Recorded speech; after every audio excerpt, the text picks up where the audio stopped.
Hey everyone, I'm your host, Gary Axelbank, and welcome to Open.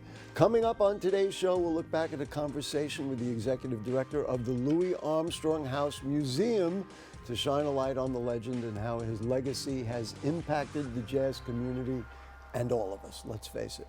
And then we'll hear from the CEO of an organization that is helping others in their real estate journeys, both domestically and overseas. Plus, we'll check in with the chef, a cookbook author and entrepreneur whose latest business venture is taking flight. Finally, we'll hear from a former city council member to learn about the work he's doing to empower our youth and much more. So sit back, kick off your shoes, and relax, because we're now officially open.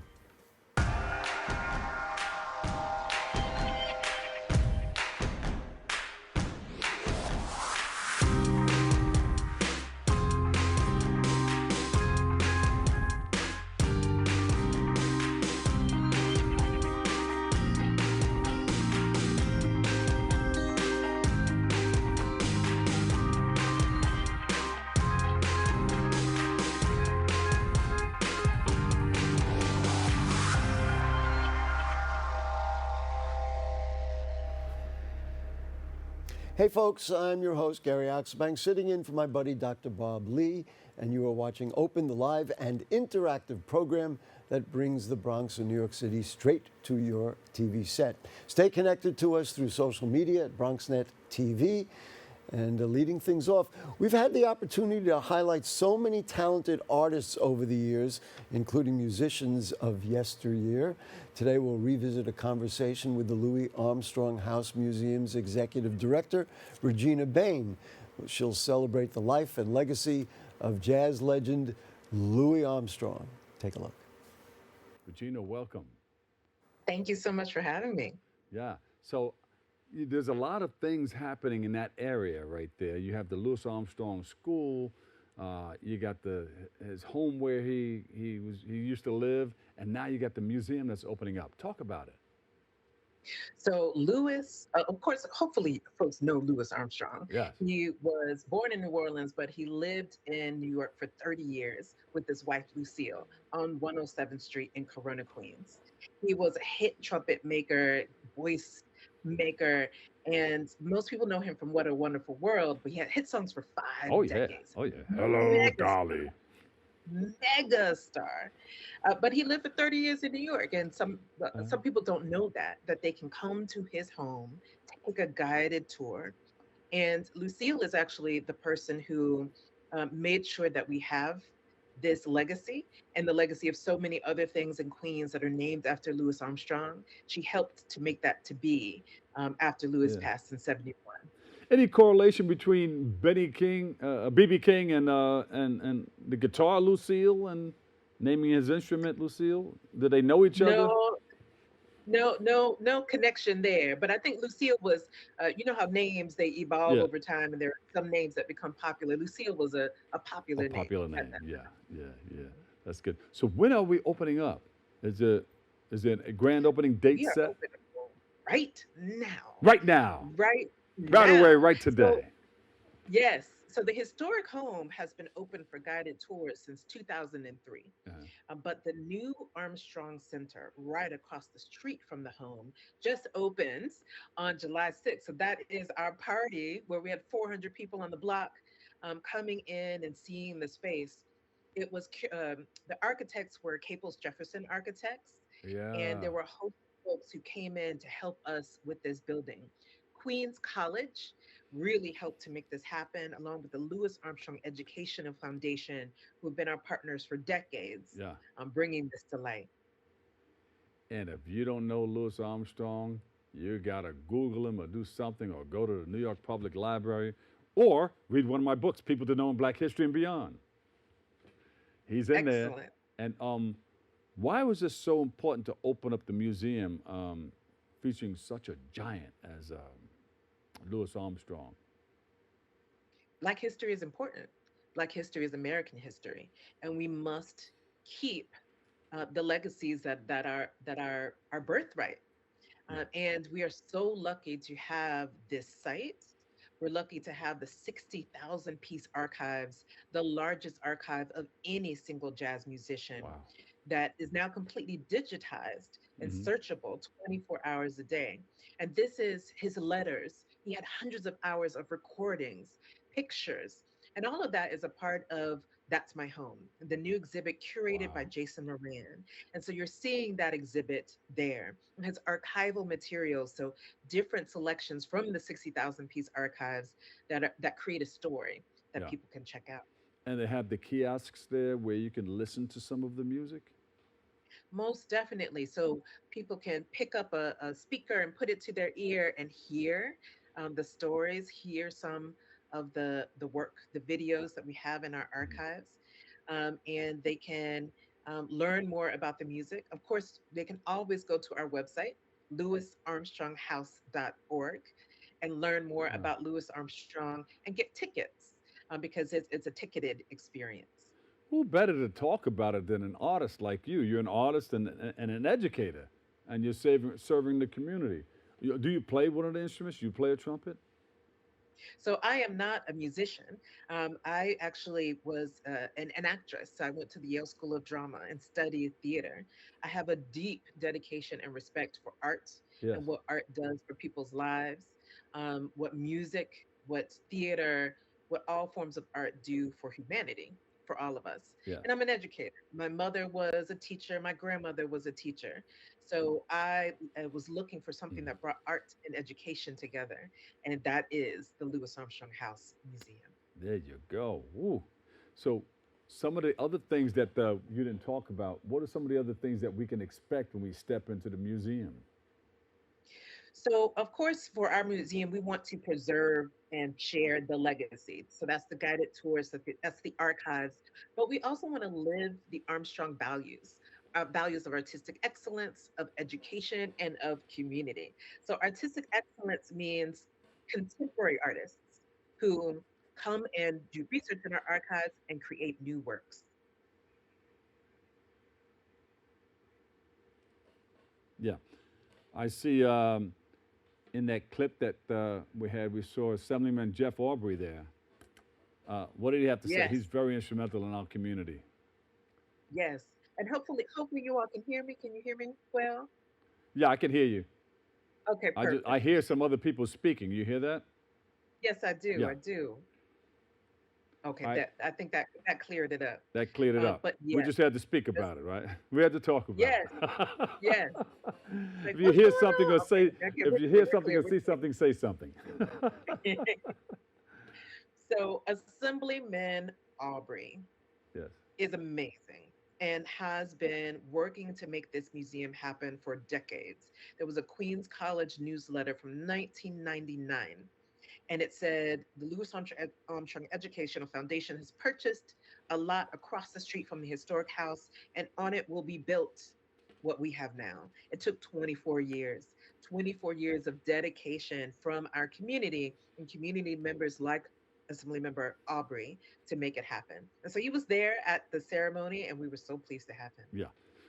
When is the museum open? Is it going to be open 24 hours a day? No, probably not. But what's the times that it will be open? Thursday through Saturday, 11 to 4 for guided tours, when you can book the tickets online at louisarmstronghouse.org.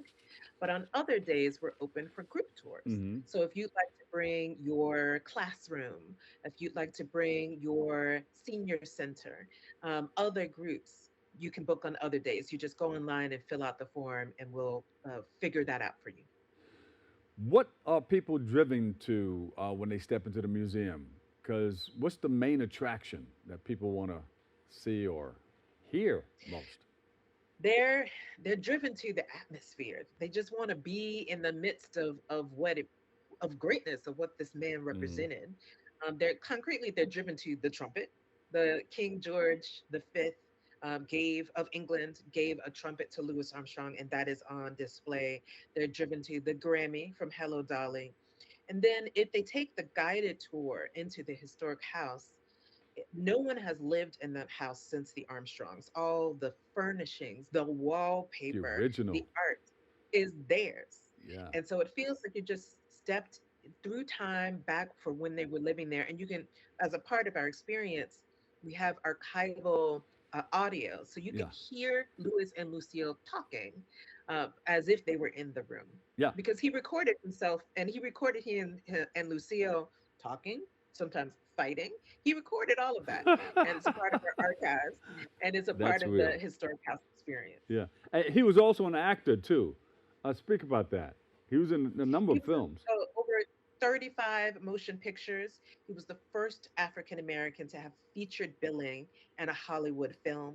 He was one of the first artists to have in his contract that he would not play in a place where he could not stay.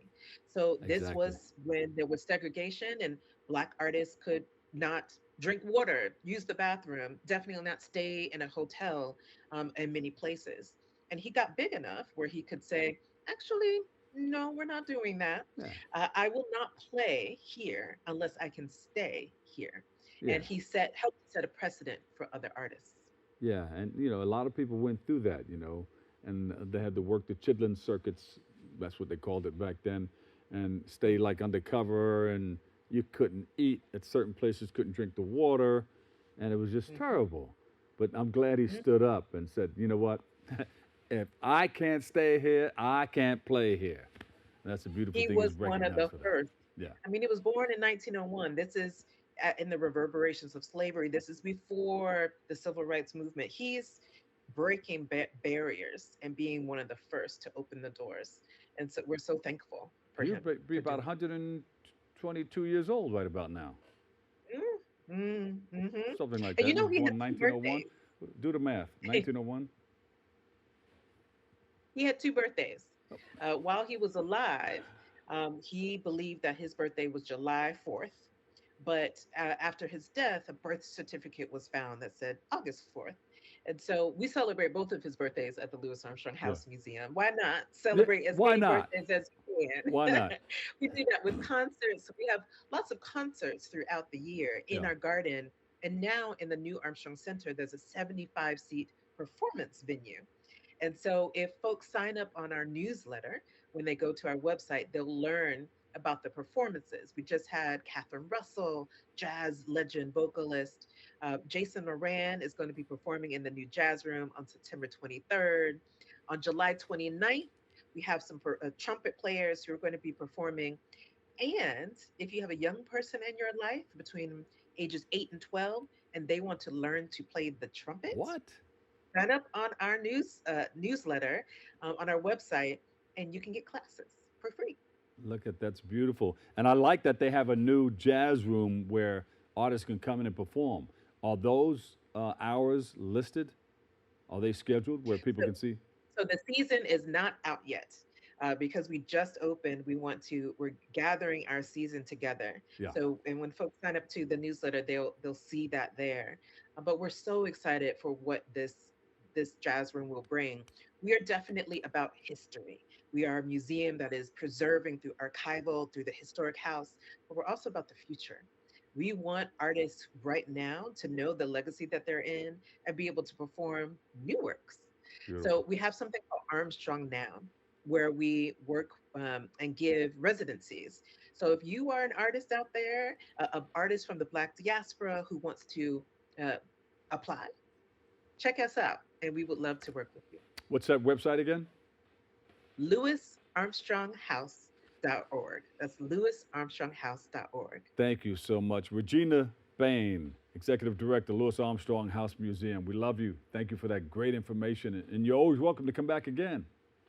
Thank you. Would love to. Yeah, we're going to catch you in there. Maybe we'll do something from the jazz room and we'll do it live. I love that. That's Yeah. great. All right. Talk to you soon. Thank you. And I'll see you soon. Be well. Thank you. We appreciate everything that Regina and our friends at the Louis Armstrong Museum are doing to honor his legacy. I can't wait to go visit, which I will do. We got to take a quick break, but keep it right here. We'll be back with more Open in a moment. We're gonna start the show right now. This is my favorite part.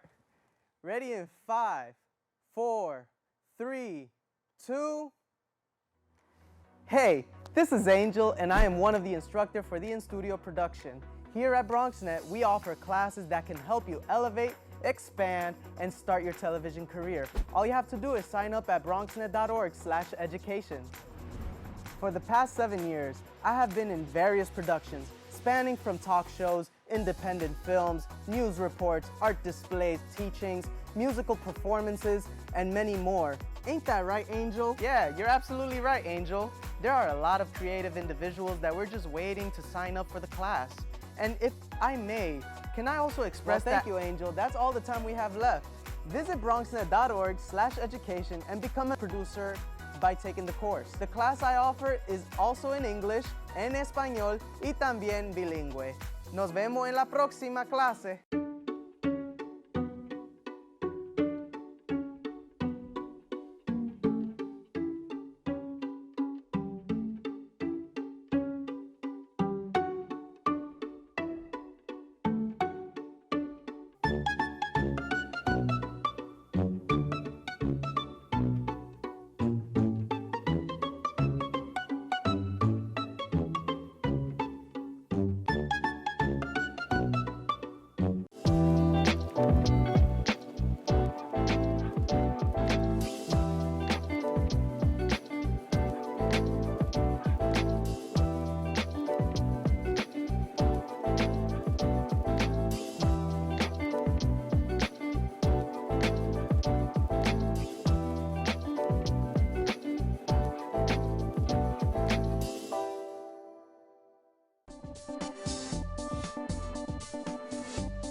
Be the end of the show.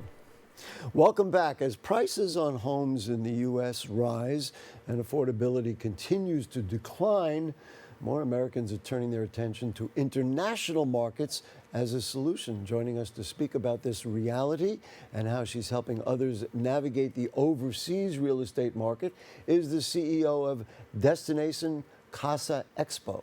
Please join me in welcoming Christiam Velez. Ms. Velez, nice to have you with us. Thank you for having me. You were telling me about your background in real estate. This is something you love. Just set us up, talk about what you do, and then we'll get into this whole international thing. Sure. Well, I've been a real estate agent for about 13 years, and I'm very passionate about what I do. I strongly believe that people's lives change when they purchase or sell a property. There are reasons why somebody buys and somebody sells. And the fact that I can bring individuals into a table is very meaningful to me. When you buy, your life improves. And when you sell, you're selling for reasons. Sometimes you're facing a short sale. Sometimes you're upsizing, downsizing. Sometimes you're just retiring and you're looking for other places. And so you give people the opportunity to do those things. Absolutely. You talked about having done this for a number of years. Is there a difference between what you started out doing and the way the climate for this kind of work is now? Like, what is the difference? Has it grown? Has it changed? Of course, we had the pandemic in the middle, and that changed a lot of things. Where are we at now? And we can launch into this whole international concept. The pandemic changed everything, but when I came to this business, you were able to buy a 2-family house for $300,000. Excuse me for laughing. No, it is funny. That same house now is worth $800,000. Mm-hmm. And the reality is that not a lot of people can qualify to buy an $800,000 home. And they're looking for other avenues, nationally and internationally. So you started then Destination Kasa Expo. Correct. Now, why start it? And then, of course, define what it is, if you would. Well, the mission of Destination Kasa is to bring all my international colleagues into one place where the members of our communities can explore different markets. There's something in real estate called equity. Growing equity in a property now in our current market is happening very slowly because you're buying high. And for that equity to mature, it's going to take decades. When you might not even be around. You might not even be around. That is right. correct.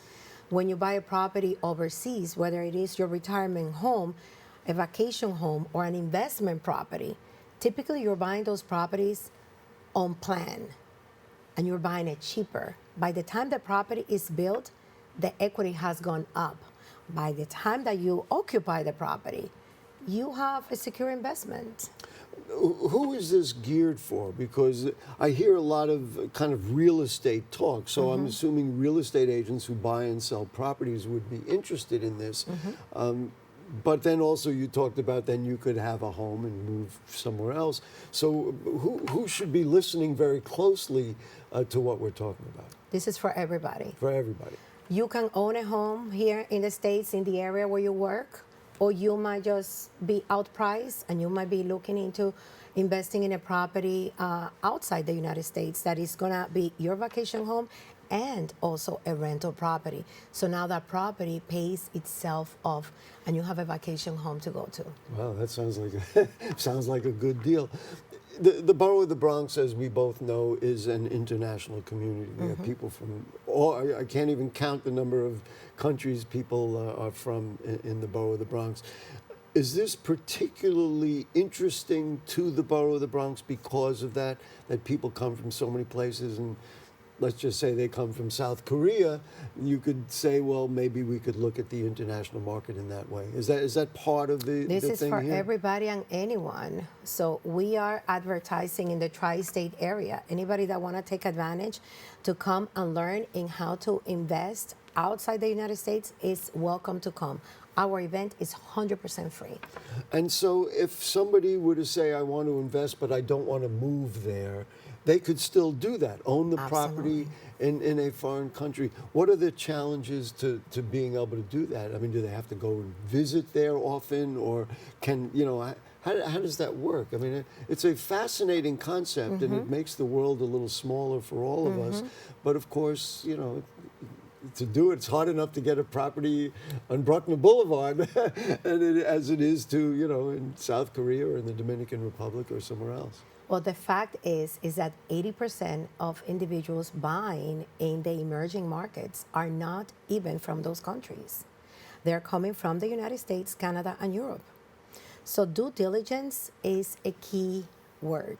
Doing your due diligence, doing your purchase with an accredited agent or real estate brokerage in that country, understanding what you're buying and the legal process and the financing process abroad are very important key elements that are going to give you a lot of peace of mind when you do this. What countries are popular? You mentioned some, that already, but where should people be thinking about, and what are the opportunities? Where are the opportunities best? Would be, I think, something instructive for the people watching. Well, Destination Casa, we're going to have 3 countries this year. Mexico is the number one. Excuse me, it's the numero uno. Go ahead. Yes. Numero uno in real estate development. Really? Number 1. Second is, believe it or not, Dominican Republic. So Dominican Republic is competing with Mexico, as big as Mexico is. And then we have Panama. We also have Colombia. We also have Ecuador. We also have Costa Rica. Not to mention that a lot of these places are VA friendly, veteran friendly. And they have created programs specifically for our veterans. So if you're just, for example, a veteran and this sounds like a good opportunity for you, this, it's like, it really works, is what you're telling us. It does. There is a hospital in Punta Cana, Dominican Republic, that accepts VA insurance. So imagine you come back from war, PSTD, you want to live a quiet life with quality weather, not like the weather that we have make right a couple now. of dollars. Make a couple of dollars. Dominican Republic offers you that option. The countries that you mentioned, of course, resonate to the people of the Bronx. We know that. Let's talk specifically about Destination Kasa Expo. You've been doing this for a few years. This is the first one? This is our first big expo, but we are known for doing small events. The important thing with Destination Casa is that we are going to have, it's 3.5 days, Friday, Saturday, and Sunday. Wow. Oh, so it's not like just a little thing. No, it's not. Trust me, I am. We do trust you. I'm going through sleepless nights through this. The important element is that we're going to have workshops free to all the members of our communities. Saturday and Sunday, there's going to be a schedule posted on our website, and people can sign up. If they have credit problems, there's going to be a credit repair company, financing options, life insurance. If you buy property, you need to get your life insurance. It's going to be an educational event, so it's not only about selling and real where estate. and when? Let's tell people. This is going to be at the Marriott Residence Inn here in the Bronx. Oh, the Bronx, over there in the By East Waters Bronx. Place, yeah. Wow, isn't that wonderful? So you're going to do 3 days there, and what are the dates of that? April 4, 5, and 6. And in terms of people saying, well, that sounds pretty good. I saw this on Open. She seemed like the right person. She seemed knowledgeable, and she was passionate about it. What challenges or what do they need to have, in their own resources to be able to do this? Listen, they only need to have the idea that they want to own a property and come ready to be educated about how to do it. No transactions are done in the United States, so Destination Casa is not a real estate company. It's a real estate event company that promotes educational real estate events. I just want to make that very clear.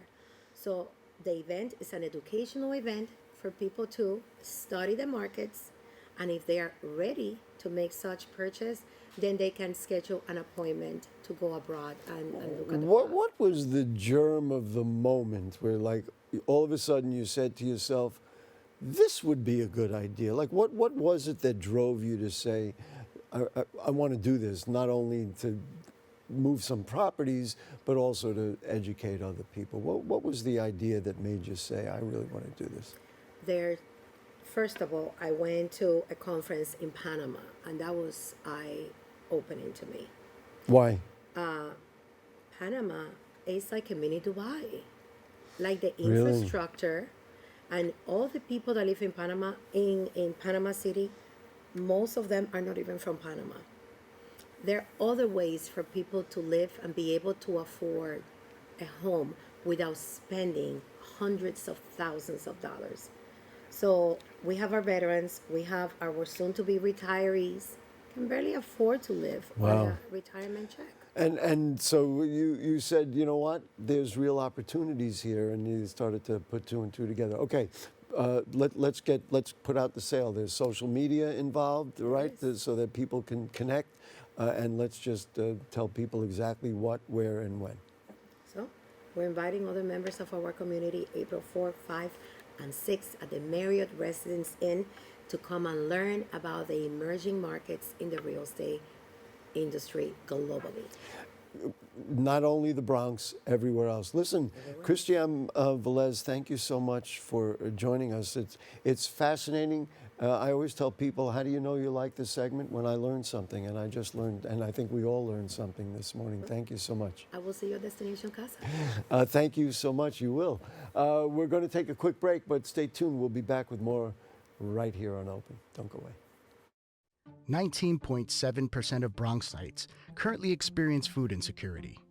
Meanwhile, instead of these nice, colorful foods, this is the best food that they have access to.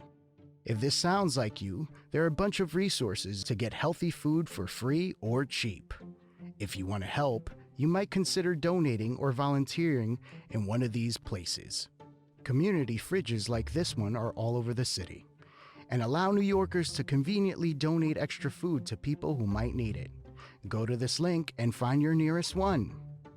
Food banks and pop-up events like these provide millions of healthy meals to families in need. These organizations are distributing meals to Bronxites as we speak, and are always accepting donations and volunteers.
Welcome back to Open. Our next guest is a chef, cookbook author, and the founder of Tamalito Incorporated. She joins us to shed light on how her business is championing minority representation in airport dining and many major commercial spaces. So let's welcome to the show. It is Chef Grace Ramírez. Chef Ramírez, nice to have you with us. Good morning. Thank you for having me. I'm so sorry that you're not here because I'm getting a little hungry, and who I else would I know. want to have here? Listen, let's just talk to me about some of the things you've done. Talk to me about your kind of interest in being a chef, how you became a chef, and then, of course, your passion for being a chef. Well, first of all, yeah, I'm sorry I couldn't be there because I love heading to the Bronx. During 7 years, I was one of the leads with World Central Kitchen, an amazing organization led by Chef Jose Andres. And I was always in the Bronx, and during the pandemic, which is 5 years ago, can you believe that? We were responsible for supervising 100,000 meals that would go to the community in need and frontline workers. And I worked there along some great restaurant partners like Bistro and Roses at Park, and so the boys from Hospitality and Jasmine. So I have in my heart the Bronx, but now that was 5 years ago, and now we're doing some great things with La Latina Cocina and Tamalito. It's been quite a journey for me. I've got to ask you this. We're going to get to all that. What are the best things you cook and make? What are your favorite things to do? Okay, so my stepfather's from Peru, my mom lives in Mexico, and my family's from Venezuela. So, we have tacos, we have arepas, and we have ceviche. So I'm very passionate about Latin food because that's where, in general, because you have such a broad understanding. And I'm a New Yorker. I've been here 21 years, so it's been good to be able to be a champion for Latin food and culture in general. The pictures there, it's not fair. We'll have to figure that out in the future. Talk to me about Tamalito Incorporated. What is that, and what is the point of view of it, and why are you so proud of it? I think we've evolved. I mean, Chef Grace Ramírez, myself, I've evolved, from going, I used to be in TV production. I used to work with Chef Bobby Flay, directing his shows, and then I became a chef myself. And for me, it's been about representation. It was, I wouldn't see chefs like myself on TV, and it's still very hard to see people like myself being represented in different spaces. So I've fought really hard for that. It has not been easy. But we now have a partnership with Aramark where we're in 85 universities across the country with more culturally appropriate and healthier foods in universities. So that's with La Latina Cocina.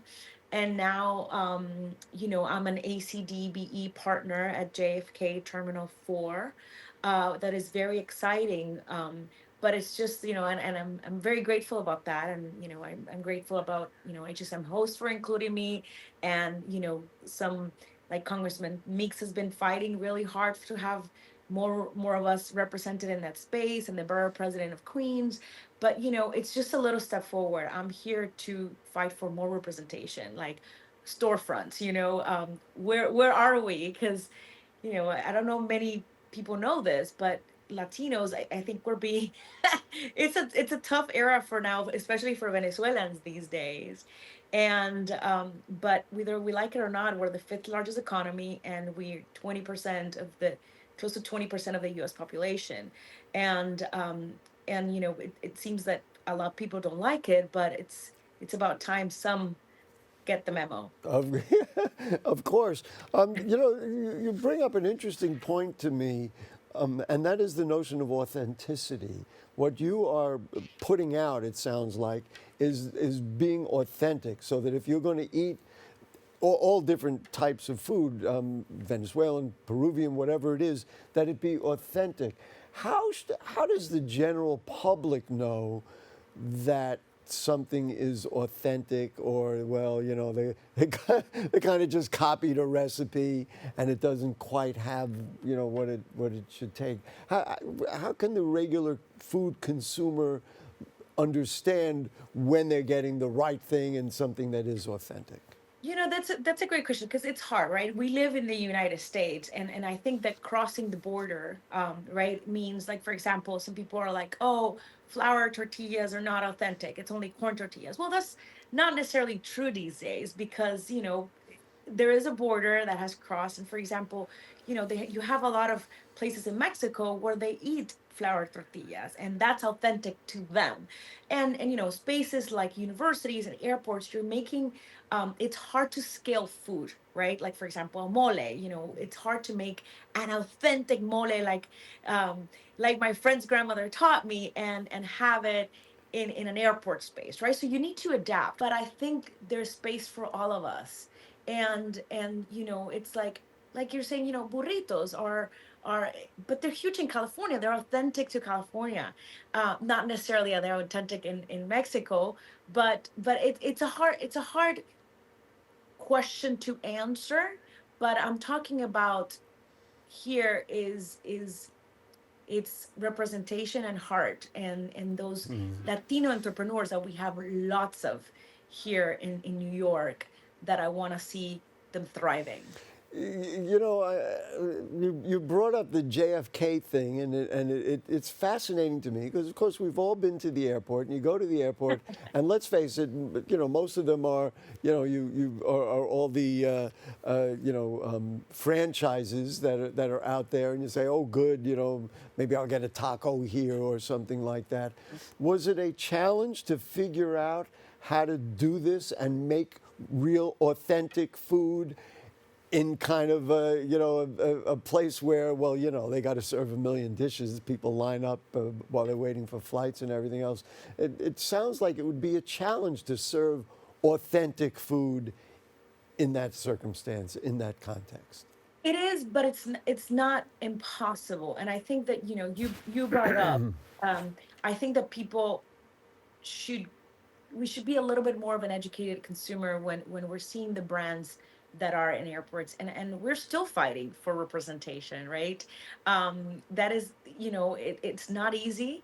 For me, it is easier because being in an organization, being with World Central Kitchen, I was used to supervising food at scale, so I understand food at scale very well. But it's not an easy thing to do, and I think that that's what makes partners like HSM Host a little bit nervous. Can this concept scale? But they're experts at that, and these large companies are amazing at what they do at adapting recipes that can feel fresh, authentic, good, and delicious, and being able to scale because they've done it, right? It's just a matter of holding people more accountable for what they're doing, right? Because you are going to see, in terms of where I'm still fighting, I'm an ACDBE partner, but I'm fighting to see more storefronts and ownership, that you're able to see, oh, okay, this is from a fellow, from a restaurant from the Bronx, or from a restaurant from Queens that is Latino and loved by the community, including my own concept. I'm still fighting for that, to be seen in the airport space, because I'm right now behind the scenes, which I'm super grateful for. But it's just a little step forward. It's a start, but we're not there yet. We're not nearly there. Which really brings up exactly what I was thinking about for the next question. It's like, what's next? All the terminals at JFK, and one of my questions is, JFK, of course, is the international airport. Is that are you? I don't know which airlines are at Terminal 4, but are those? Do you serve international flights? People going on international? Well, that makes a lot of sense. Yeah. But then the question is, so then what's next? Or, then what is the expansion now that you're at JFK? I mean, you could do it at LaGuardia, although they're not going internationally. But just you tell me, what do you see as the next steps? Well, I mean, JFK, for those who don't know, it's going through a $20 billion renovation. It's getting new terminals and a bunch of, expansions, and they're renovating. Basically, JFK is getting a huge, massive revamp, right? And there's a lot of opportunity there. And I think that, again, the borough president of Queens, Mr. Richards, and Meeks have done a great job to try to bring the community, right, involved. But there's a bunch of RSPs that are going to come out, and if you're a business owner, you should be constantly checking into, you should be certified, first of all, as a minority owned business um, through the Port Authority. So, first step, get certified because the certification takes a minute.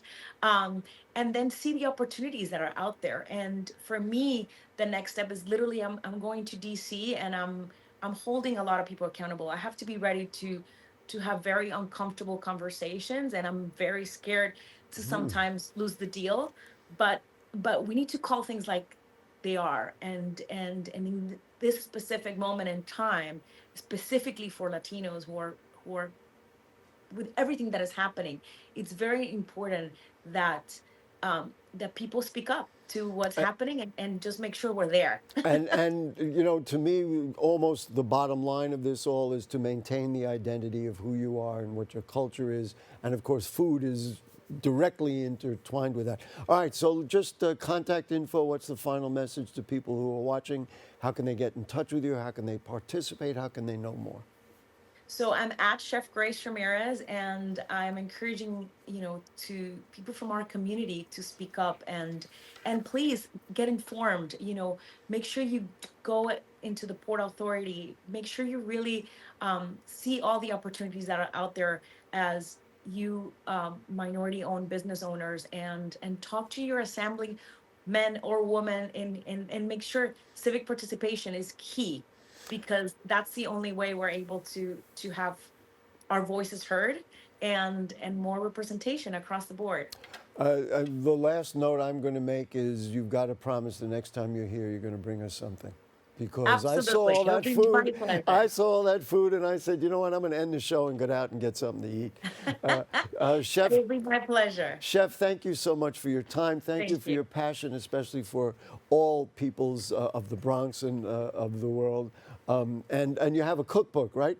That you want to. I have 4. Well, I have 2 that I written myself, and 2 that I've co-written. One of them with the UN, and the other one is a collaboration with the world's best chef. So at Chef Grace Ramírez, my website is chefgraceramirez.com.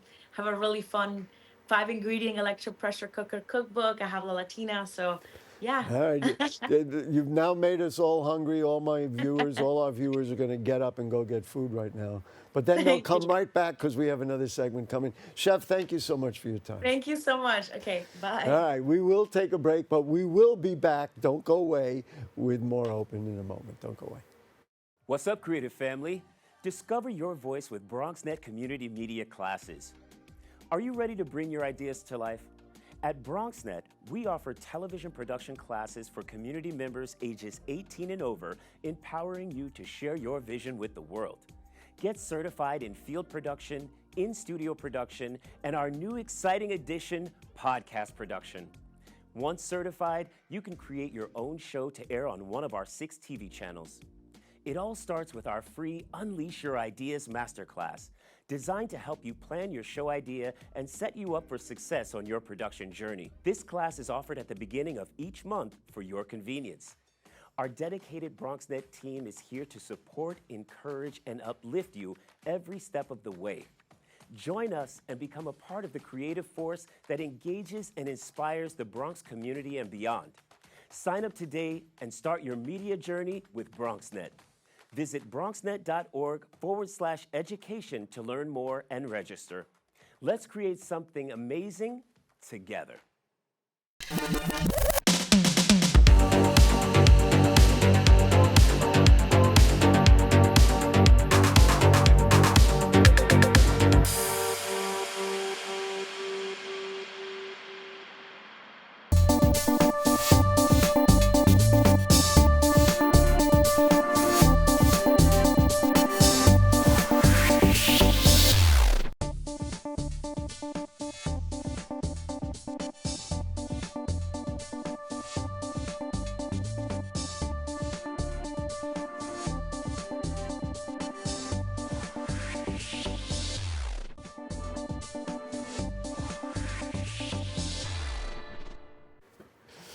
Welcome back to Open. Our last guest for today is a former city councilman of the 12th Council District, and he is the executive director of the Bronx Youth Empowerment Program. He's with us to speak about the work that he's been doing in our community to uplift our young men and women and to highlight the organization's 10th anniversary. I know the guy pretty well. Let's welcome to the show Councilmember Andy King. Nice to see you again. It's an honor and a pleasure, Gary. Good It's to be always here. wonderful to have you with us on TV. So since your time in the council, you have not stopped with the things that you are passionate about. It doesn't matter where you're doing it, you're always going to be doing this. Talk to me about what drives you to run the Youth Empowerment Program. Well, they say the apple doesn't fall far from the tree. So my dad was a community dad in the 70s, and the 80s, and I kind of took up that mantle. I remember the nights and afternoons where some of the young people, he had a basketball program called Kings 5 Basketball, and at any given day, there'll be some of the guys would come out of the basement, and I was like, why are they here? It's a school night.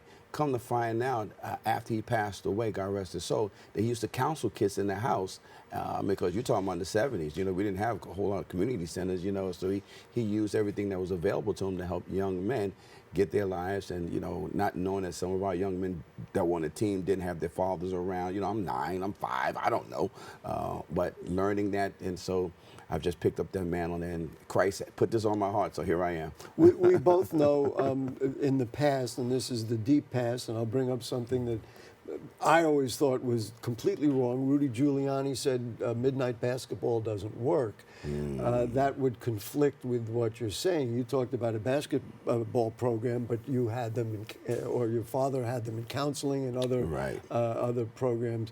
But these kinds of things really are what keep our young people, young boys and girls, off the streets and on a better path, right? Yeah, it definitely does. And one of the things that we talked about service work, there's no cookie-cutter approach you can take to it. You have to do, and adults have to do what works for their children and their communities. So while some of our elected officials help with the funding or sometimes get it right, sometimes they don't get it wrong if they have not done the groundwork themselves and is a part of their makeup. So they can't tell you. It's like if you haven't gone through anything, you can't talk about anything. So if you never played basketball, how all of a sudden you become the greatest coach? You got to be on the court sometime or another.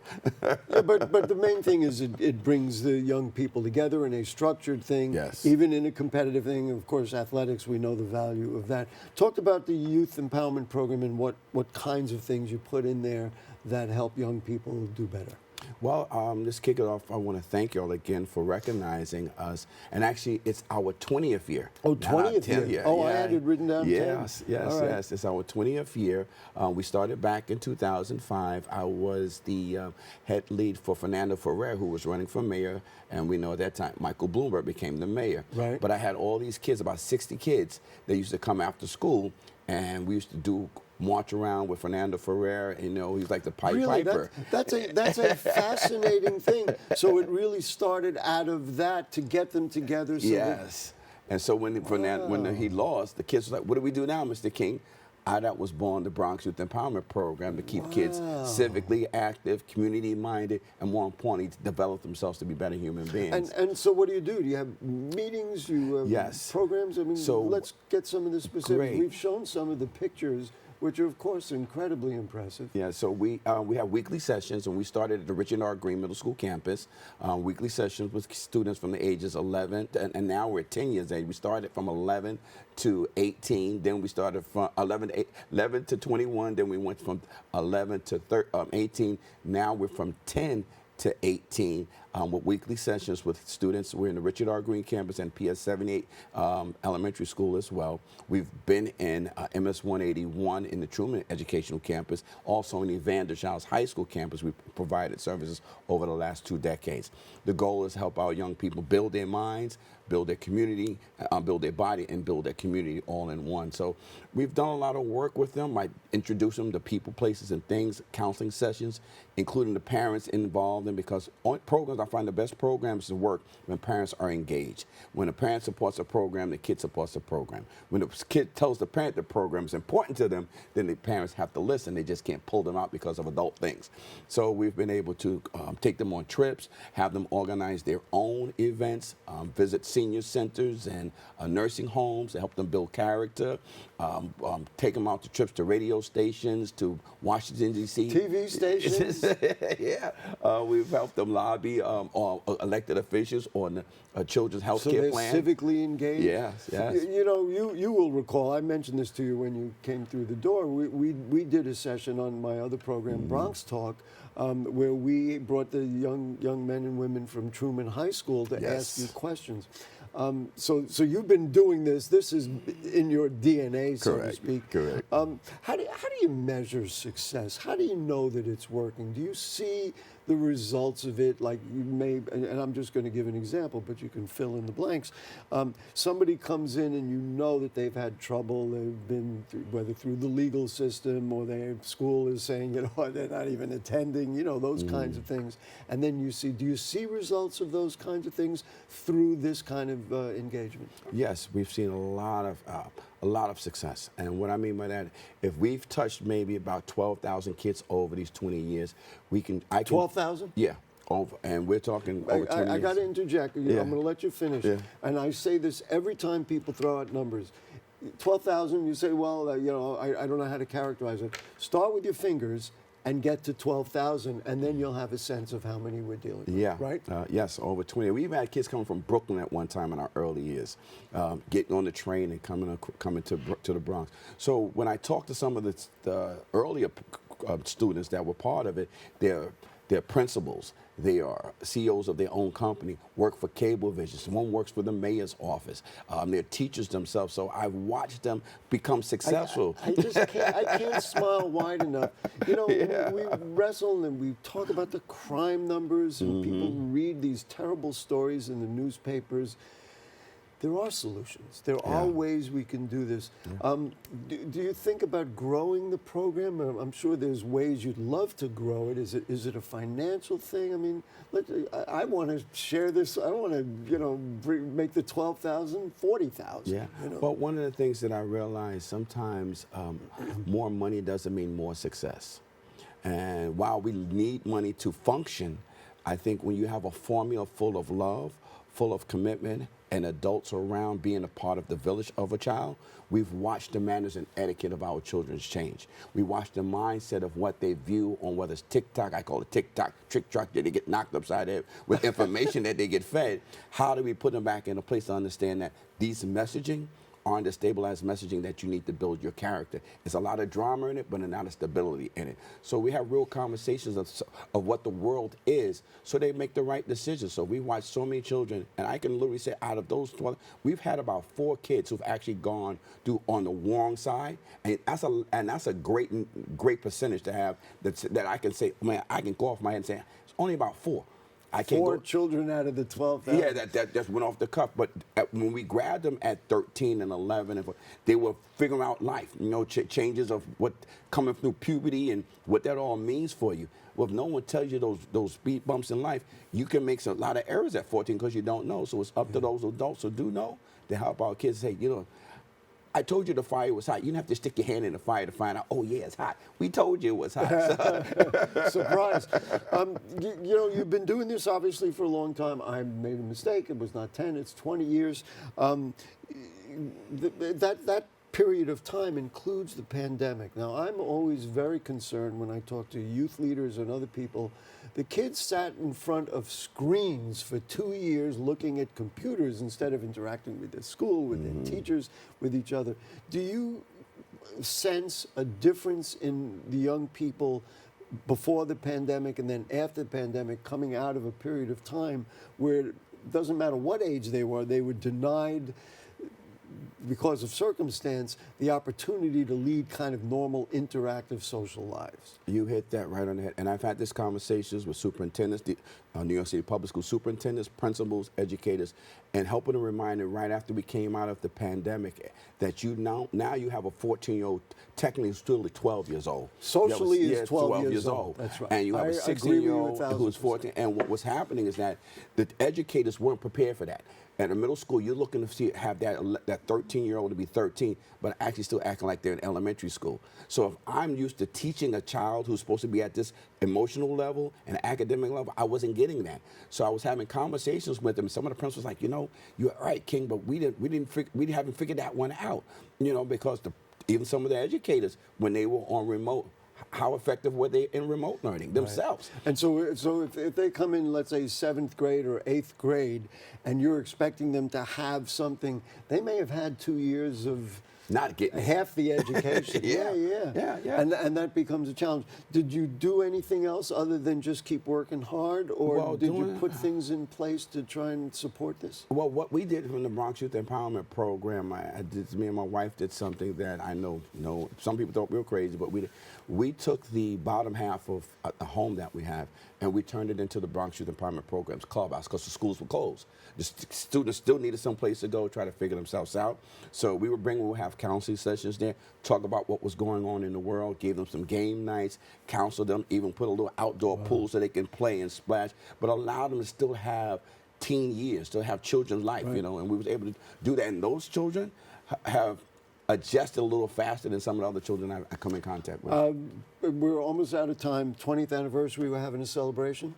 Yes, we are April 4th at the Richard R. Green School campus where we started at 3710 Barnes Avenue in the Bronx. We're having our youth speaks, our annual youth speaks. There'll be a forum of kids addressing the adult panel of New York City Public School, FDNY, NYPD. We got the hip hop community. We got 2 artists coming to perform. I can't tell nobody, but they're going to come perform for the kids. Oh, come on, tell us. As you can see, there's going to be a great day of fun, joy, love as we celebrate the work and love that we've put in, that my wife and I formed this group 20 years ago. Beginning about 10 a.m. and then people can come in. Your doors open at 10. We're starting at 10:30 sharp because students need to be back in the schools by 1:30 for lunch and dismissal. That's a Friday. Yeah, it's a Friday, yeah. Right. Okay, well, listen, this just sounds so exciting. You're not going to stop. Doesn't matter what happens. 10 years from now, if I'm still here, you'll be coming in here saying it's the 30th anniversary, right? That's what you're going to do. God is good. That's what you're doing. Listen, council member, it's funny, I'm so used to calling him council member, former council member Andy King. Thank you so much for what you're doing for our kids. We just can't get enough of it. I appreciate it. Appreciate you for being with us. Thank you so much. God bless. That's all the time we have. We can't go anymore because the clock is ticking. We thank all our guests for joining us and the viewers for tuning in. Keep following BronxNet TV for continued coverage, and thanks for sharing the space and time with us. Our hosts, Jonathan Calixto, Darren Jaime, Rena Valentine, and my buddy, Dr. Bob Lee. They're all the hosts of Open on Monday, Tuesday, Wednesday, and Friday. We'll see you all next week on TV somewhere.